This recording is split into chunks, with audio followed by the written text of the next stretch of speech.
Hi, it's Mayumix and welcome back to Takrim. Di video kali ini kita akan membahas tentang keluarga. Setiap anak yang dilahirkan akan diharapkan untuk menjadi sosok yang membanggakan bagi kedua orang tuanya. Sehingga para orang tua rela melakukan perjuangan apapun demi anaknya untuk mampu bersaing. Namun terkadang beberapa orang tua malah terkesan terlalu memaksakan dan memberikan tekanan yang berlebihan kepada anak-anaknya dalam pendidikan hingga membuat anak-anak mereka menjadi depresi. Bahkan, aturan keluarga yang ketat dapat membuat seorang anak itu menjadi tertekan dan menumbuhkan sifat pemberontak. Seperti yang dialami oleh seorang gadis bernama Jennifer Penn, seorang perempuan Kanada yang tertekan karena aturan yang sangat ketat di rumahnya. Hingga ia nekat untuk menghabisi nyawa kedua orang tuanya yang telah membesarkannya itu. Hah? Anak ngebunuh orang tua? Penasaran? And this is Talk About Criminal. Check this out.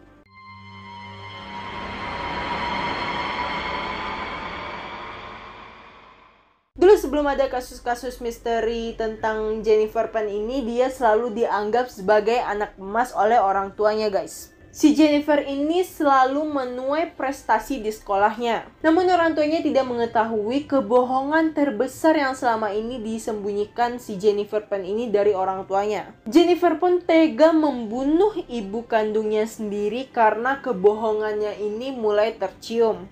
Hah? Bohong? Kok bisa bohong? Saya jadi kepo.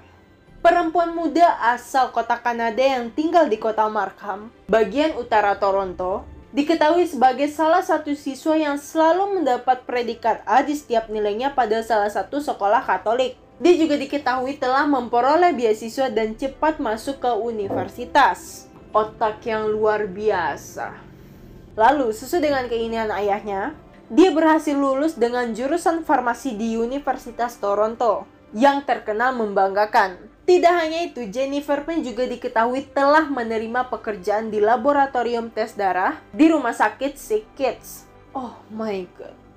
Prestasi yang dituai si Jennifer pun selalu membuat ayah dan ibunya, yaitu Beach Ha dan Hui Han Pan, selalu merasa bangga. Orang tua Penn yang datang ke Toronto sebagai imigran dari Vietnam, bekerja sebagai buruh pabrik agar kedua anaknya ini bisa mendapatkan atau meraih masa depan yang lebih cerah, yang pastinya belum mereka peroleh dari sebelumnya. Namun, dalam kasus Penn, nasib baik tersebut hanya kebohongan semata. Prestasi-prestasi yang selama ini digaung-gaungkan hanyalah pepesan kosong. Sesungguhnya, Jennifer Penn selalu mengalami banyak kegagalan. Hah? Kok bisa gitu loh? Udah kayak ngerakit drama nih anak ya? Tidak seperti dongeng yang diceritakan Penn kepada kedua orang tuanya. Penn gagal meraih ijazah SMA. Tentu saja dia tidak berhasil masuk ke Universitas Toronto. Orang tua Jennifer selalu menganggap bahwa anak mereka ini selalu mendapatkan nilai predikat A di sekolahnya. Pada kenyataannya, nilai yang sering diperoleh si Jennifer Penn ini kebanyakan itu mayoritas B. Nilai B ini dianggap cukup baik bagi sebagian besar siswa. Namun hal tersebut tidak dapat diterima dalam keluarganya yang kaku terhadap aturan.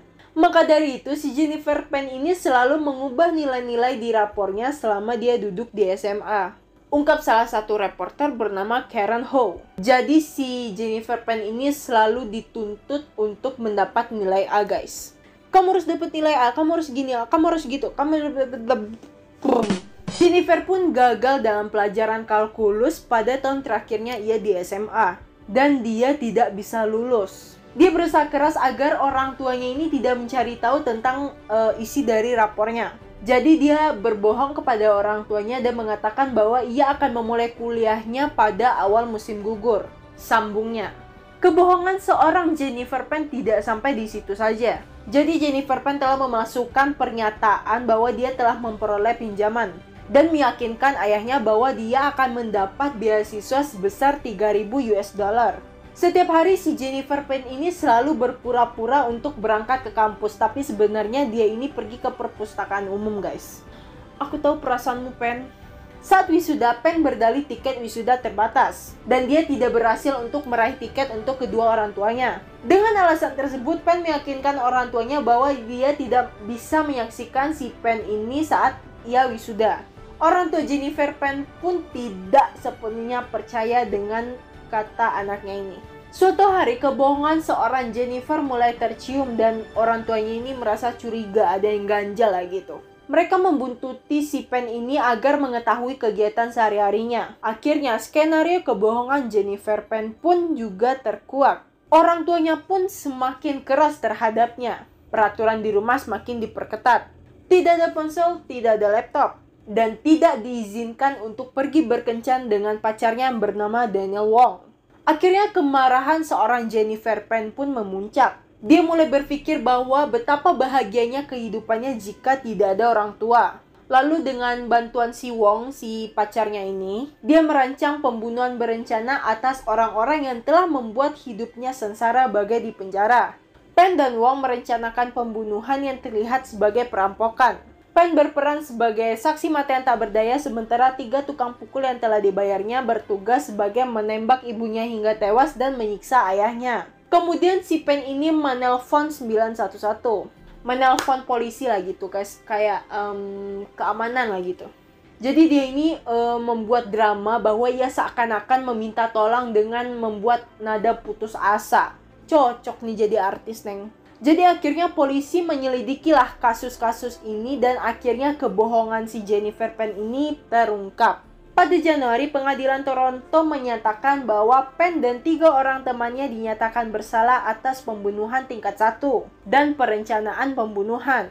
Keempatnya akhirnya dijatuhi hukuman seumur hidup tanpa pembebasan bersyarat selama 25 tahun. Jadi gitu guys ya, sebaik-baiknya adalah orang tua ini kalau dapat bersahabat lah gitu sama anaknya guys. Saling mengerti keadaan. Boleh sih kita memakai aturan-aturan seperti itu, tapi kita juga harus tahu tentang kondisi psikis dan gimana sih sifat anak kita gitu lah guys.